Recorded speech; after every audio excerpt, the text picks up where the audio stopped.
Not for the sequel. This review's not for Sonic 2.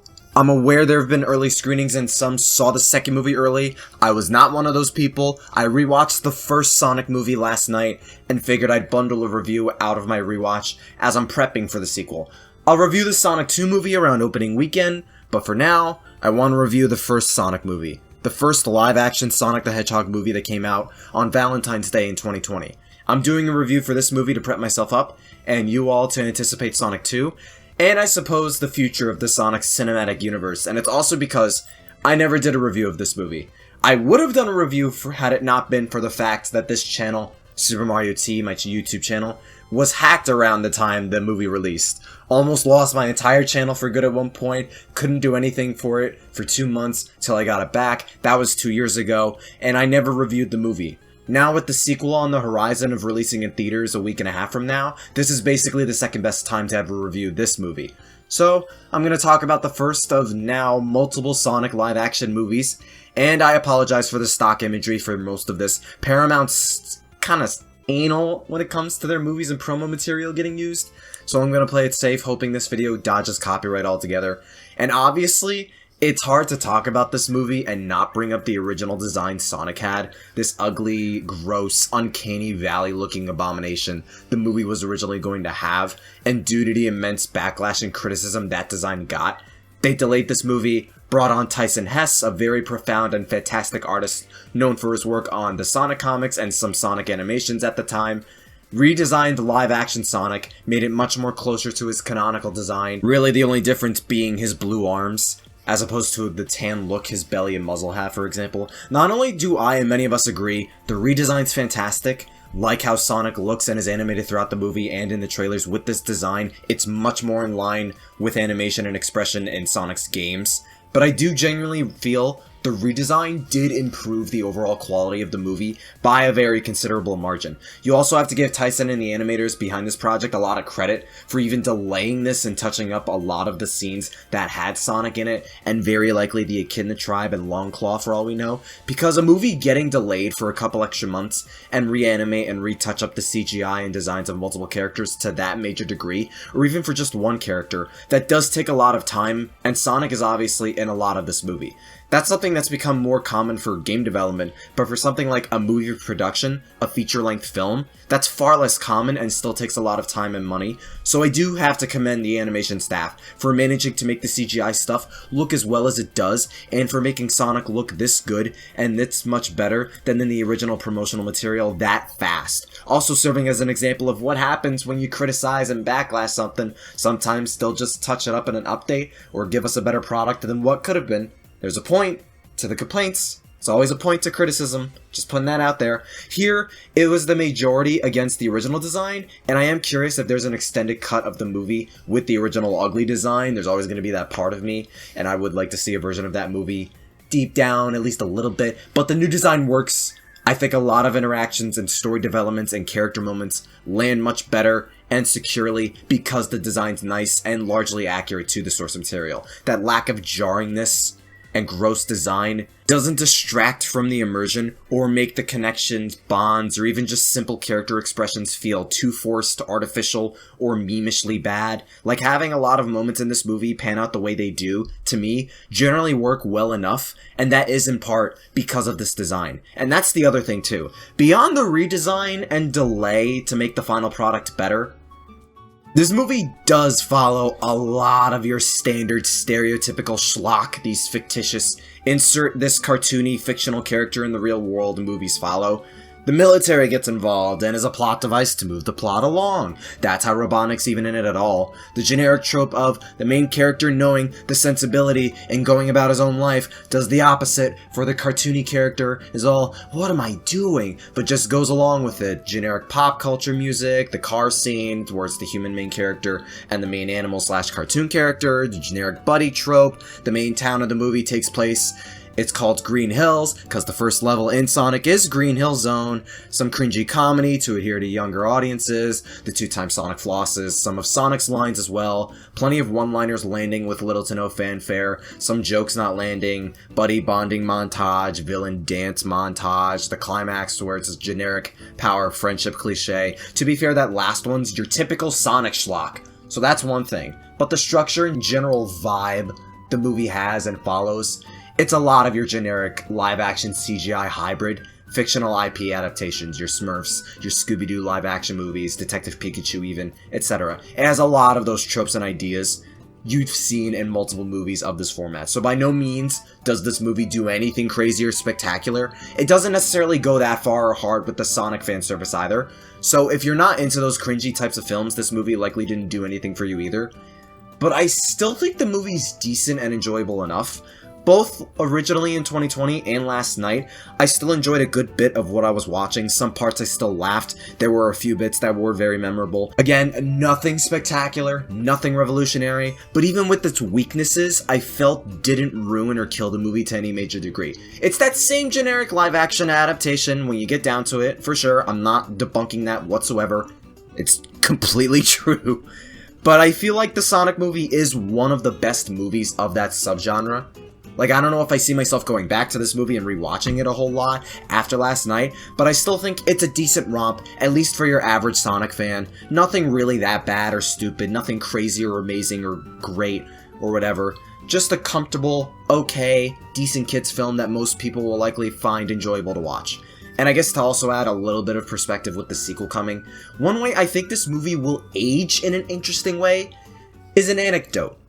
JoJo's Bizarre Adventure. Very unexpected segue, I'd imagine. Shouts out to any JoJo fans watching this. Love JoJo's. But being a reflection of the real world, adding supernatural elements and such, JoJo's Bizarre Adventure, it's this manga/anime series about a guy named Jonathan Joestar dealing with the rivalry of him and his adoptive brother Dio Brando trying to kill him. And from there, it's an ongoing story involving Jonathan's descendants with their own stories and conflicts and narrative elements unique to each other, separated in multiple parts. The one where it focuses on Jonathan and Dio is Part 1, Phantom Blood.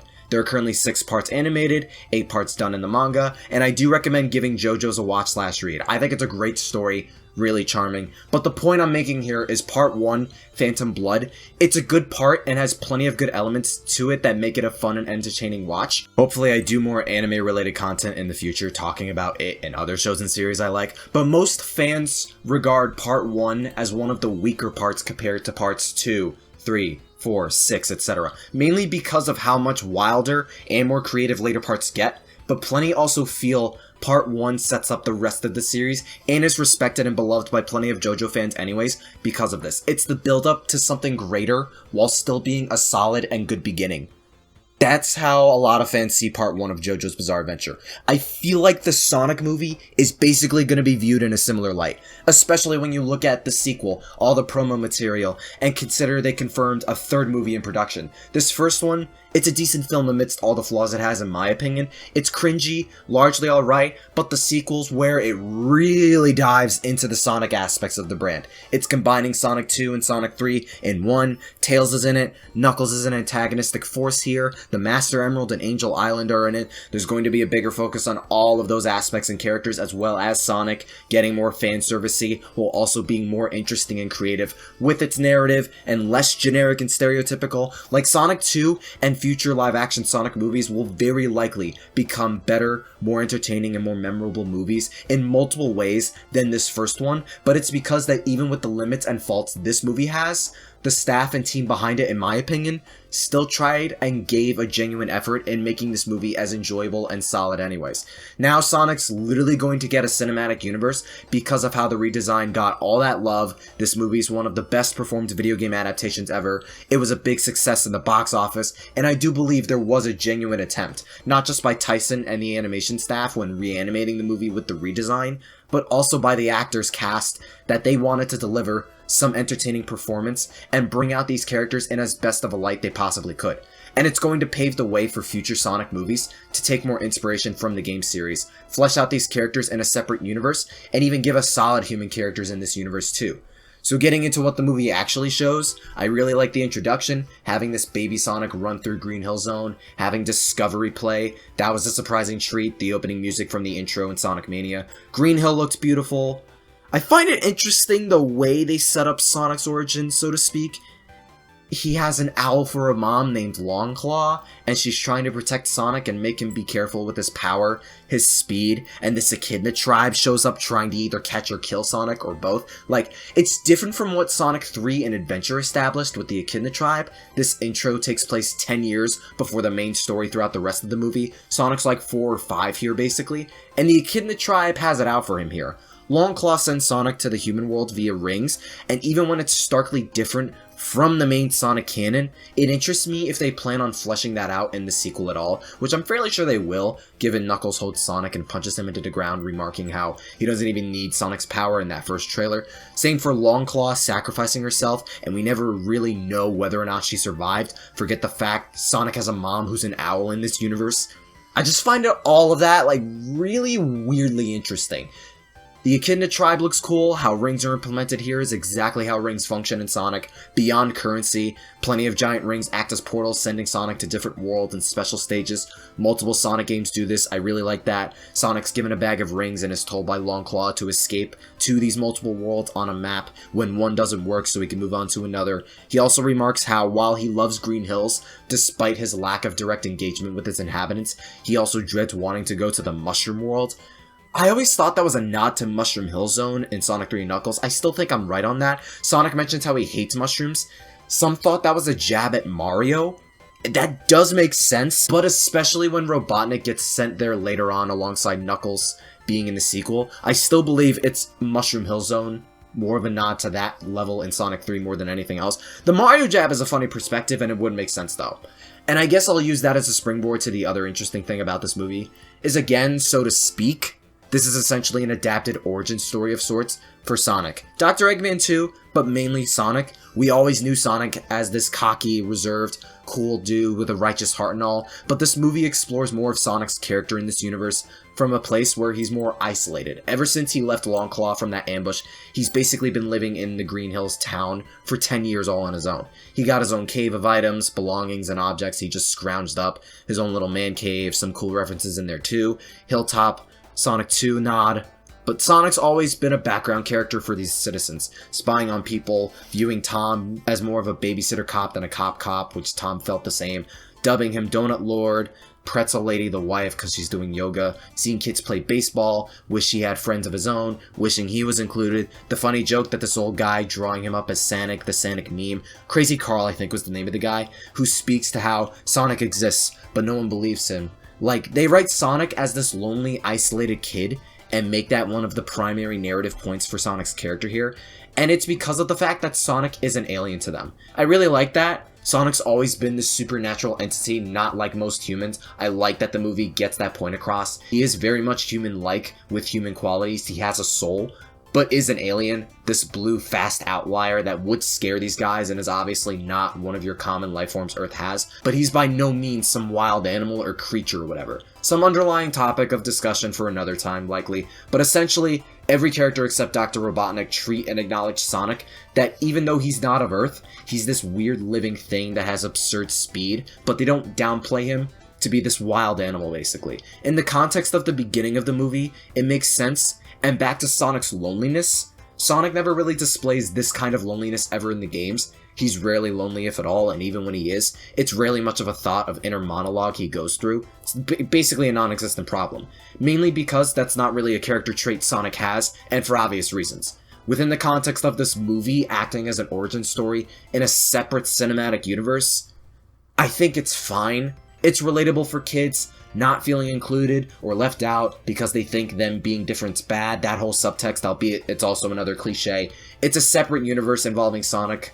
Sonic's always also been a kid. He's been this teen/child in every game. He's very talkative and wisecracky, which is linked to those kinds of kids and people who get excited whenever they're involved or have a group of friends to gel with once they start after being isolated for a long time. And even then, Sonic being talkative and wisecracky is in character for him. Maybe not to the extent he is here, in my opinion at least. They kind of did it just a little bit too much, but a lot of Sonic's behavior and characterization in the film, to me, makes sense. The payoff towards the end feels deserved and nice. I think it's fine having that be Sonic's main goal and character path for the first movie, trying to make a friend/make a family. It's fine. I'm okay with it.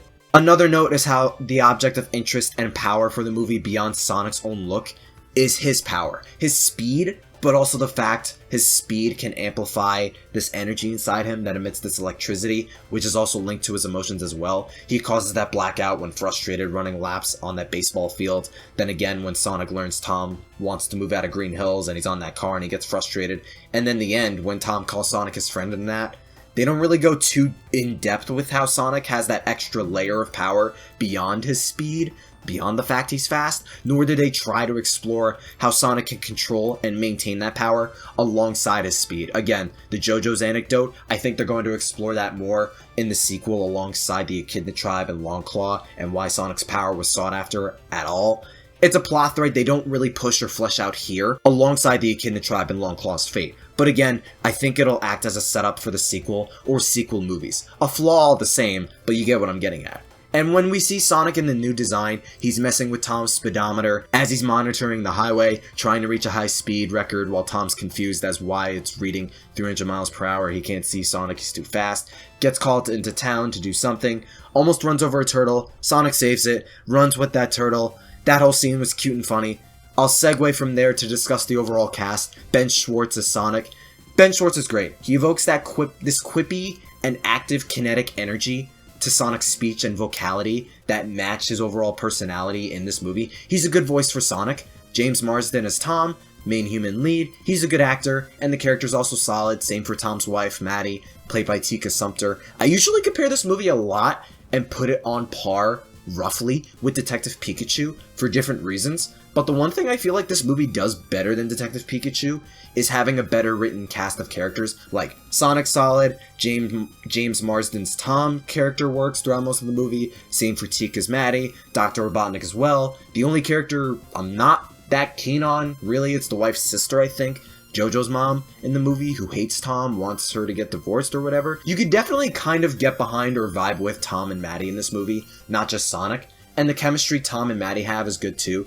Tom gets some promotion for his job to be a legitimate cop in San Francisco. They celebrate. That night's when Sonic runs laps on the field that causes the blackout. And the military calls Dr. Robotnik to investigate the situation, Dr. Robotnik being played by Jim Carrey.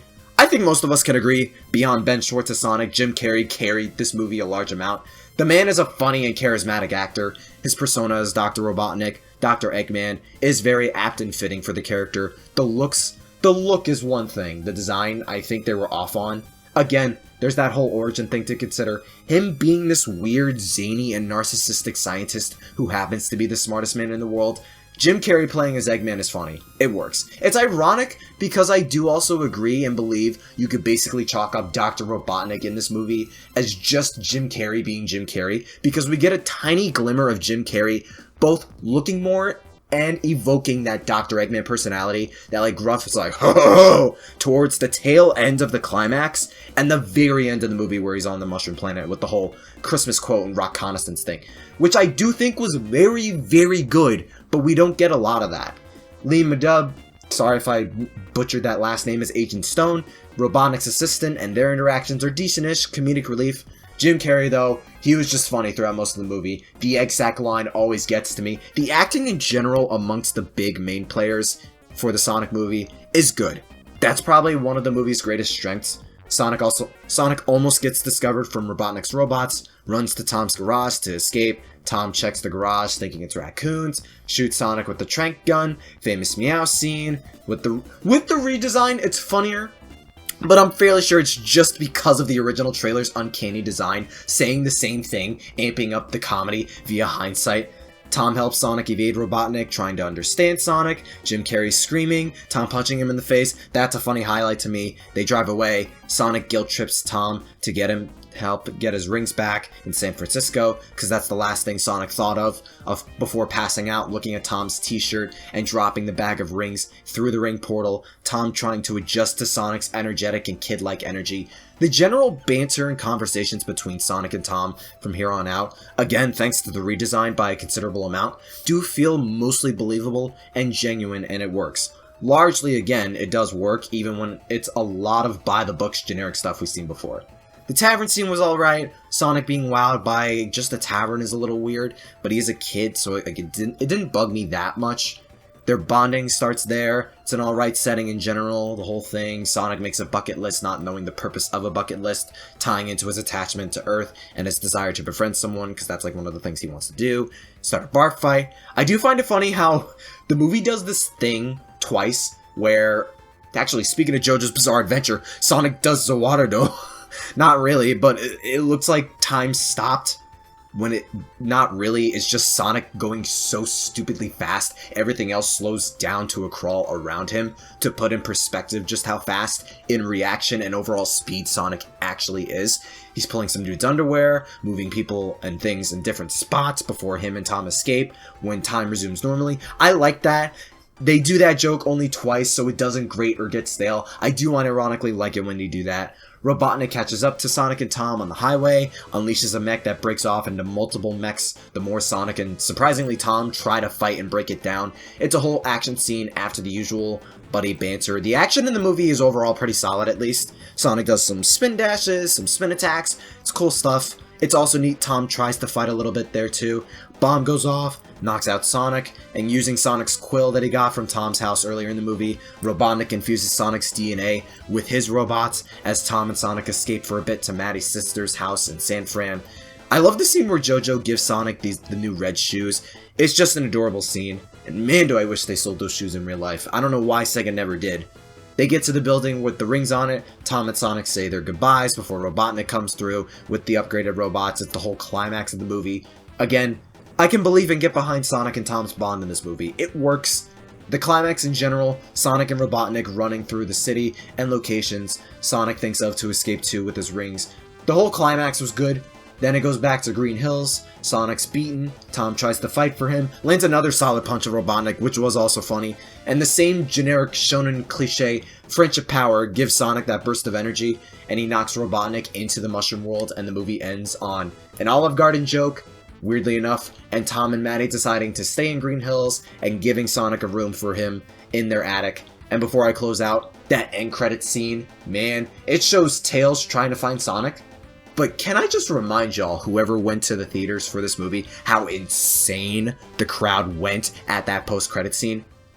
People were screaming and flipping out. I was one of those too. But people went as ballistic as if Nintendo announced a brand new character coming to Smash. I am not exaggerating at all when I say people treated that post-credit scene where Tails popped in like it was a Smash reveal. Everyone popped off so freaking hard. That, and it's a good tease, and what would end up being a prelude to the Sonic Cinematic Universe. But yeah, I think the movie gets the job done well enough. It's not a great or amazing movie. I know most people who went were shocked at how pleasant of a film it was for a video game adaptation and for a generic fictional character insertion into the real world. But it's an alright film. I had a good time with it. I think if by letter grade, I'd give it like a C+, a comfy C+, or like a 6.5 out of 10, maybe a 7 out of 10 or a B- if I was a little more generous. Around that range is how I'd like to rank this movie. It's a decent film that is enjoyable, generally entertaining, it has its moments. I probably wouldn't go back to this a ton, but for a franchise that has very varying degrees of execution and quality control, this being the Blue Blur's first solid live-action adaptation, it's a pleasant surprise, and it does help excite me and really look forward to the sequel, which is dipping significantly more into the Sonic-y elements everyone wants from these Sonic films. How do you guys feel about the first movie, and how'd you rank it? Any higher? Any lower? Any points of mine you agreed or disagreed with? Let me know down below. Thank you for listening to this review, and I cannot wait to watch that sequel. I can't wait to see how much better that movie is going to be, how the Sonic Cinematic Universe is going to expand and evolve, and to review that one in 1 week and a half. Otherwise, I've got plenty of Sonic content planned for you guys in the future. Stay super.